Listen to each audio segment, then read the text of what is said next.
You live in Pakistan, आप पाकिस्तान में रहते हो, आप अडल्ट हो और आप अनमैरिड हो। आपकी प्रॉब्लम यह है कि आपको एक राइट पार्टनर चाहिए, सोलमेट चाहिए, जिसको आप चूज़ कर सको कि यार कैसे पता लगेगा कि ये बंदा मेरे लिए राइट पार्टनर है या नहीं है। तो पाकिस्तान में this culture is not that good और थोड़ा वर्स है, क्योंकि सिचुएशन इस तरह है। गोरों की बात करें तो वहाँ डेटिंग लाइफ होती है, you get to like meet different people and then you decide. आप डेटिंग लाइक करते हो, फिर आप हलाल रिलेशन के अंदर नहीं हराम रिलेशन के अंदर रहते हो, एक दूसरे को ट्राई करते हो, जो कि इस्लाम में बिल्कुल भी नहीं है ये चीज़ें। तो इस्लाम ने बड़ा सिंपल वे बताया है और बड़ा इफेक्टिव वे बताया है, और वो ये है कि आप दीन पे चेक करो, आप उसकी सीरत को देखो, सूरत और वो सारी चीज़ें बाद में आती हैं। तो ये तो बड़ा स्ट्रेट फॉरवर्ड है, ठीक है। यस, ब्यूटी भी आती है, फिजिक भी आती है और पैसा भी आ सकता है, लेकिन सबसे पहली जो प्रायोरिटी इस्लाम ने बताई है वो ये है, आप दीन को देखो, सीरत को देखो। तो दैट इज़ वेरी इंटरेस्टिंग अगर एक ऐसे पर्सपेक्टिव से देखा जाए कि उसमें सक्सेसफुल होने के चांसेस और सक्सेसफुल होने के चांसेस क्या हो सकते हैं। पहली बात तो वो बंदी या बंदा अल्लाह से डरने वाला होगा, वो अपने कॉल और फेल का पक्का होगा। कैसे कि अगर मैं अल्लाह ताला से मैंने एक वादा किया है, क्लेम की है कि अल्लाह एक है और वही माबूद है, उसी की इबादत करनी है मैंने, नबी करीम सल्लल्लाहु अलैहि वसल्लम आखिरी नबी हैं, बेसिक सी बात है, मैंने एक कह ले कि ओथ ली है, तो ईमान का हिस्सा है ना ये हमारी सारी चीज़ें कि हमने फ़राइज़ पूरे करने हैं और वो सारी चीज़ें। तो अगर वो बंदा मालिक से सच्चा है तो वो आपका भी सच्चा होगा, वो आपको भी दगा नहीं देगा, वो दिल से भी नरम होगा, उसकी सीरत नेचर डरने वाली होगी, अल्लाह से डरने वाली होगी और बंदों को भी हर्ट ना करने वाली होगी। वो डरता होगा कि यार कहीं मैं बंदों को नाराज़ करूं और बंदों की वजह से अल्लाह नाराज़ हो जाए।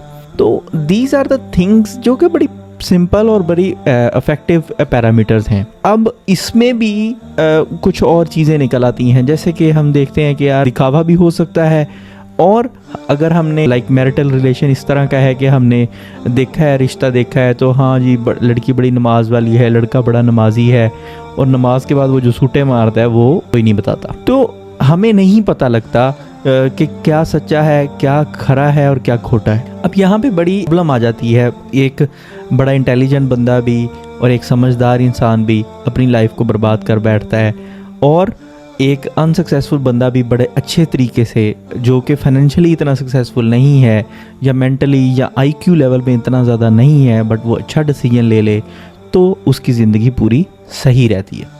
अच्छा, इसमें कुछ चीज़ें तो हम प्रैक्टिस कर सकते हैं इन चीज़ों को जानने में, कि हम थोड़ा सा टाइम लें। जैसे कोई भी रिश्ता हम करने से पहले 3 से 4 महीने, 5 महीने, 6 महीने, 7 महीने, साल एटलीस्ट हम उनके साथ अच्छा आना जाना रखें, उनके साथ हम बातचीत करें, उनकी फैमिली को जानें, उस पर्सन को जानें with in a boundaries, with in हलाल बाउंड्रीज़, कि हम उस बंदे को देखें कि वो बंदा कैसा है, उसकी नेचर कैसी है, उसके दोस्त कैसे हैं, वो कैसा कंटेंट कंज्यूम करता है, उसको जानने की कोशिश करें। बट ये है कि जितना आप अगले बंदे को अंडरस्टैंड करने की कोशिश करोगे और अगले को समझोगे, उतना ही वो आपको भी समझेगा, आपकी थोड़ी मेंटल कंपैटिबिलिटी बनने लग जाएगी। इस चीज़ को कहते हैं मेंटल कंपैटिबिलिटी चेक करना। क्या वो बंदा जो चीज़ें मैं करता हूँ उसको बर्दाश्त कर सकता है। फॉर एग्ज़ाम्पल, आप यानी टेम्परामेंट के ज़रा तेज़ हो, लाइक आपको गुस्सा आता है, तो उस बंदे में तहम्मुल होना चाहिए, उस बंदे में बर्दाश्त होनी चाहिए। अगर उस बंदे को ज़्यादा गुस्सा आता है तो आप देखो कि वो बंदा थोड़ा सा कभी कभी टेम्परामेंट लूज़ कर जाता है, तो मेरी नेचर ऐसी हो कि मैं उसको संभाल सकूं, मैच्योरिटी हो मेरे अंदर इतनी। तो एक दूसरे की कंपैटिबिलिटी देखना, एक दूसरे के साथ कॉम्प्लीमेंट करे दोनों आप लोग। ज़रूरी नहीं है स्टार्ट में ये भी हो सकता है कि आप देखो कि हाँ मुझे दाल चावल पसंद है तो तुझे भी दाल चावल पसंद है, तो okay. No, in few things, जैसे फॉर एग्जांपल अगर आप बड़ा खुला खर्च करते हो, आपकी नेचर ऐसी है कि आप पैसों को इतना बचा के नहीं रखते हो, तो if your partner is reverse तो that is good for you, ठीक है। आप एक दूसरे को कॉम्प्लीमेंट कर रहे हो और दोनों ही उड़ाने वाले मिल जाएं तो फिर आप गए, will not have savings. So in this way आप एक दूसरे को कॉम्प्लीमेंट करने चाहिए। तो पहली बात तो आपने टाइम लेना है। दूसरी बात, आपने हमेशा उस चीज़ पे नहीं जाना जो आप सुनते हो, आपने उस चीज़ पे जाना जो आप देखते हो। जैसे फॉर एग्जांपल आप देखते हो कि यार इस बंदे में ना लाइक बोलने में बहुत अच्छा है। फॉर एग्जांपल एक मेल है और वो आपको बहुत आपकी तारीफ़ करता है, बहुत अच्छा है, लेकिन आप देखते हो कि यार वो घर वालों के साथ इतना अच्छा बर्ताव नहीं कर रहा, तो मे बी वो अपनी एक पर्सनैलिटी पुट अप कर रहा है जो कि 1-2 साल बाद बाहर आ जाएगी जब आप मैरिटल रिलेशनशिप में आओगे।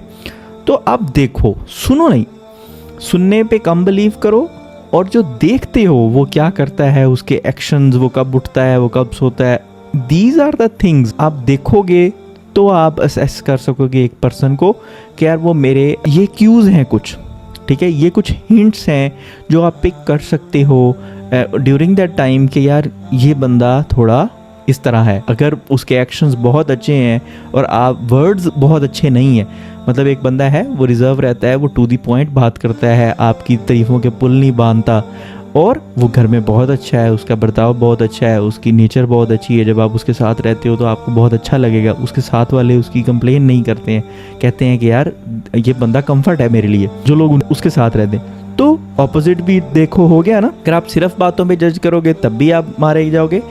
आपने सिर्फ एक्शंस देखने हैं, ज़्यादातर आपने एक्शंस देखने हैं। हाँ, बंदे को एक्सप्रेसिव होना भी आना चाहिए कि उसका कम्युनिकेशन किस तरह है, वो बात कैसे पिक करता है, क्या उसके अंदर एम्पैथी है। तो ये एक बड़ी इंपॉर्टेंट चीज़ है, नेक्स्ट स्टेप, कि एम्पैथी हो, कि वो बंदा सिर्फ अपनी ही बात करना ना जानता हो, जब वो खुद हर्ट होता है तो उसको फील होता है कि यार हाँ मुझे बुरा लगा है और ये बात गलत है, लेकिन जब किसी और के साथ हो रही हो तो उसको ये चीज़ फील ना होती हो। This is called lack of empathy, कि उस बंदे में जब आपको दर्द होता है, जब आपको चोट लगती है तो वैसा फील नहीं होता, जब खुद को होती है तो वो ज़्यादा फील करता है। तो this is lack of empathy. इस तरह रिलेशनशिप में आप नहीं सर्वाइव कर पाओगे, क्योंकि वो पर्सन हमेशा अपने ही बारे में सोचेगा, अपनी ही चीज़ों को प्रायोरिटी देगा, तो ये चीज़ सही नहीं है, ठीक है। एम्पैथी होनी चाहिए एक बंदे के अंदर, कि जब आप भी उसी प्लेस पे हो तो उसको उतना ही दर्द हो जितना कि वो खुद उस प्लेस में है, तभी वो आगे जाके आपके लाइफ साथ खड़ा रहेगा, आपके दर्द को अपना दर्द समझेगा। और इसके बाद आपके पास चौथी चीज़ होनी चाहिए कि फाइनेंसेस को प्रायोरिटी देने वाला, लाइक मनी मैटर को बहुत प्रायोरिटी देने वाला बंदा ना हो। जैसे हम रिश्ता करते हुए क्या चीज़ें देखते हैं कि यार पैसा कितना कमाता है, ये अर्निंग कितनी करता है, तो हम एक सेल्फिश डिसीजन ले रहे होते हैं। रिलेशनशिप में आने की हमारी बेसिस क्या होती है कि यार ये बंदा कितना कमाता है। लेकिन अगर ठीक है, एक बंदा जॉब करता है, वो अच्छी अर्निंग करता है, लेकिन उसकी प्रायोरिटी ये नहीं है, वो ये चीज़ समझता है, अंडरस्टैंड करता है कि पैसा फ्यूल है, ज़रूरी है, इम्पॉर्टेंट है, बट एक फ्यूल है ज़िंदगी को चलाने के लिए, ये सब कुछ नहीं है।